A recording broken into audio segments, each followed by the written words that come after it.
Saint Louis-Marie Grignon de Montfort. Lors de son voyage en France en septembre 1996, le pape Jean-Paul II a dû étonner de nombreuses personnes quand il a mis dans son itinéraire Saint-Laurent-sur-Sèvre, petite bourgade de Vendée, beaucoup moins connue que Tours, Sainte-Anne-d'Auray et Reims. Il tenait beaucoup à faire un pèlerinage au tombeau de Saint Louis-Marie de Montfort, placé dans la basilique de cette cité. Pourquoi ? Il en a donné la raison. Je dois beaucoup à Saint Louis-Marie de Montfort, car il constitue pour moi une figure de référence significative qui m'a illuminé dans les moments importants de ma vie. Je rends grâce à Dieu pour le rayonnement grandissant de ce saint missionnaire. Mais qui est donc ce saint missionnaire ?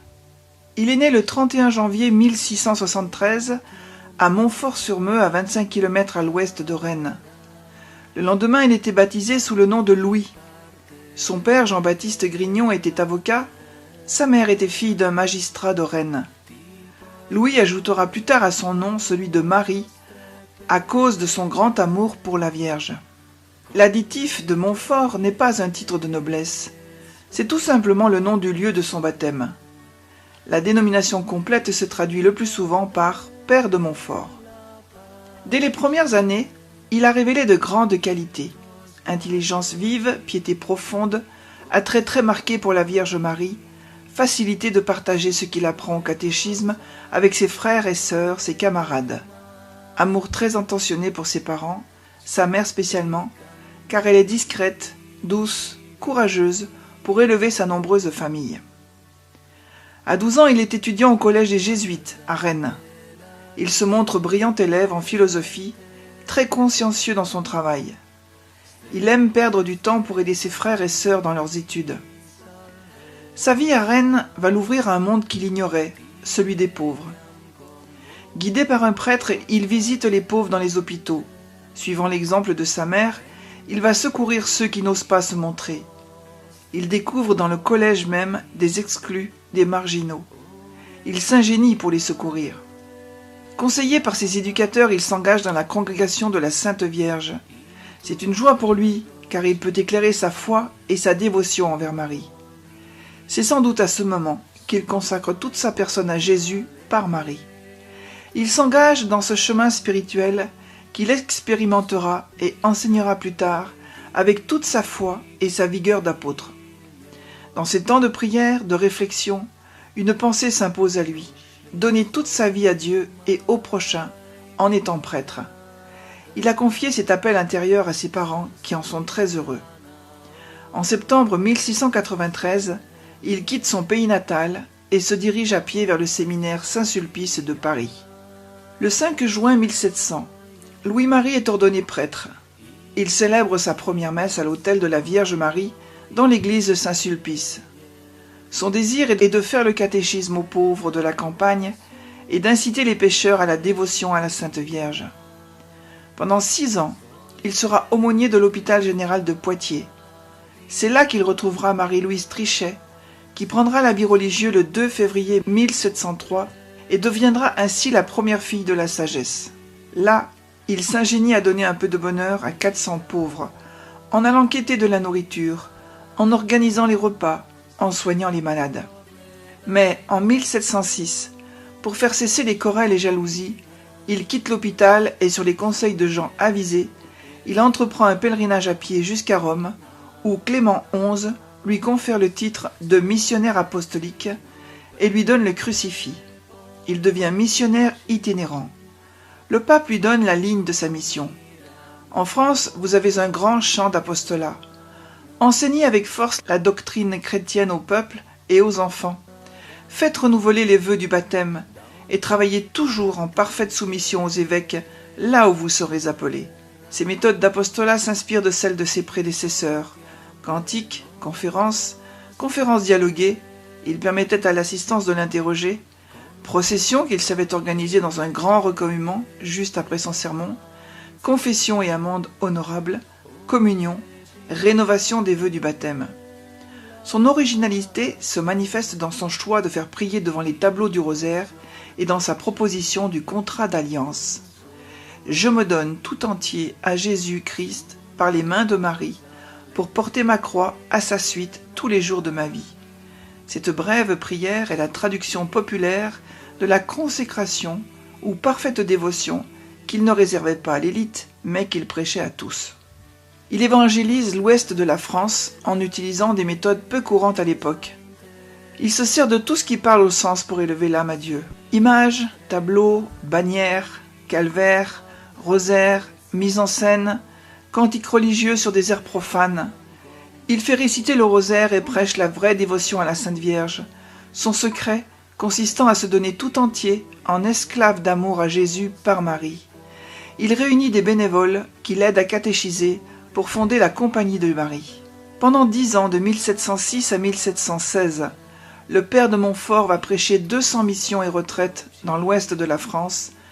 Dans toute sa vie missionnaire, il vit intensément, uni à Jésus et à Marie. Aussi ses missions ont-elles un grand succès. Il a la parole facile, l'art d'être concret dans sa prédication, de s'adapter aux gens et surtout, il a reçu le don de toucher les cœurs. En clôture de ses missions, il fait ériger un grand calvaire pour rappeler longtemps l'amour du Seigneur. Le plus célèbre est celui de Pontchâteau, en Loire-Atlantique, qui est aujourd'hui encore un lieu de pèlerinage très fréquenté. À sa mort, le père de Montfort laisse à l'Église un héritage spirituel de grande valeur. À travers son expérience spirituelle et apostolique et ses écrits, les points forts de sa spiritualité se dégagent. Premièrement, l'amour de Jésus-Christ, sagesse éternelle et incarnée. En contemplant le mystère de l'incarnation, il est émerveillé de l'amour infini d'un Dieu qui se fait homme pour sauver l'homme. Il détaille cet amour dans son premier livre, L'amour de la sagesse éternelle.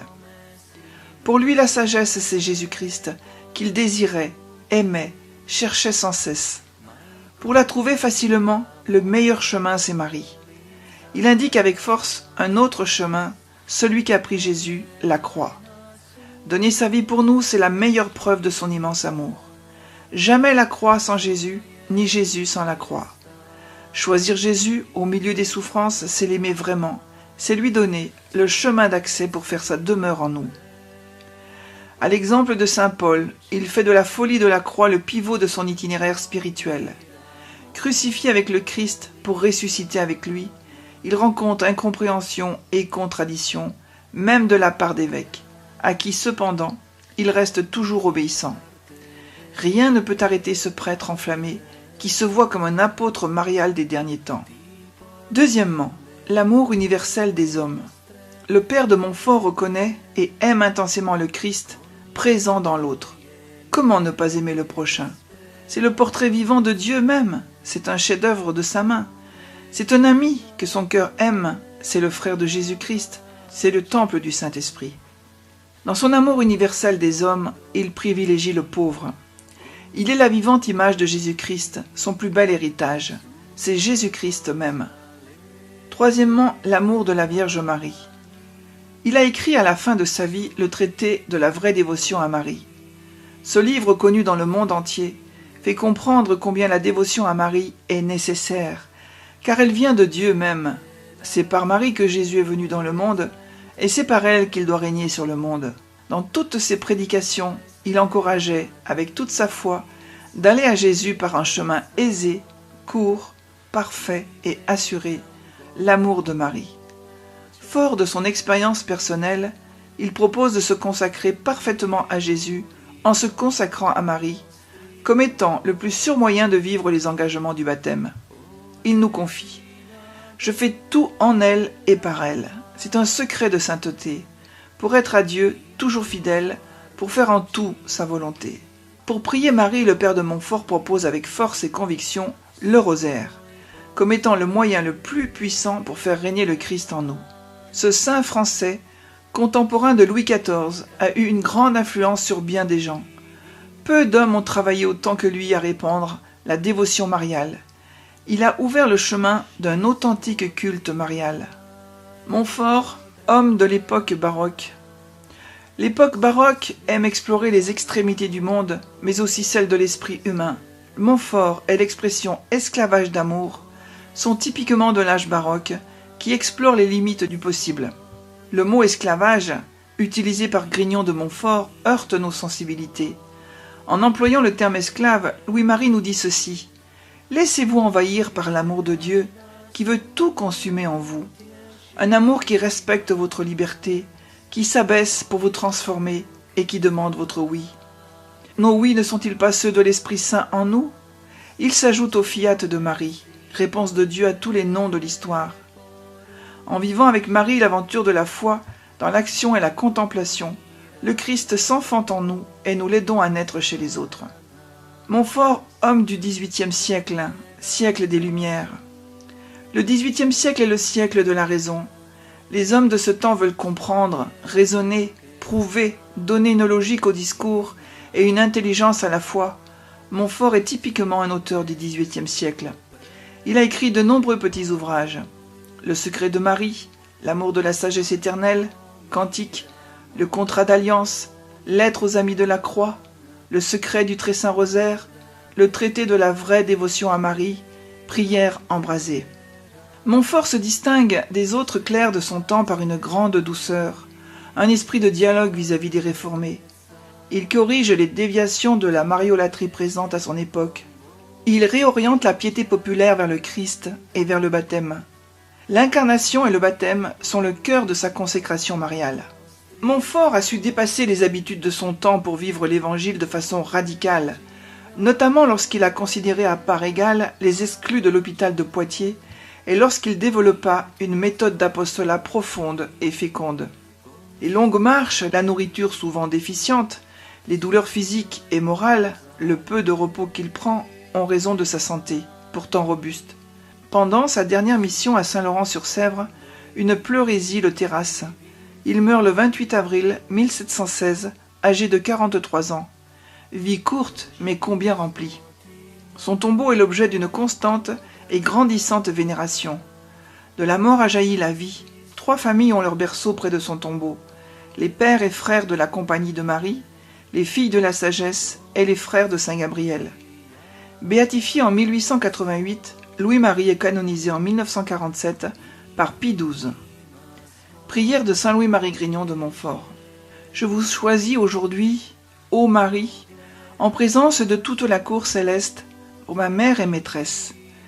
Je vous livre et consacre, en qualité d'esclave, mon corps et mon âme, mes biens intérieurs et extérieurs, et la valeur même de mes bonnes actions, passées, présentes et futures, vous laissant un entier et plein droit de disposer de moi et de tout ce qui m'appartient, sans exception, selon votre bon plaisir, à la plus grande gloire de Dieu, dans le temps et l'éternité. Amen.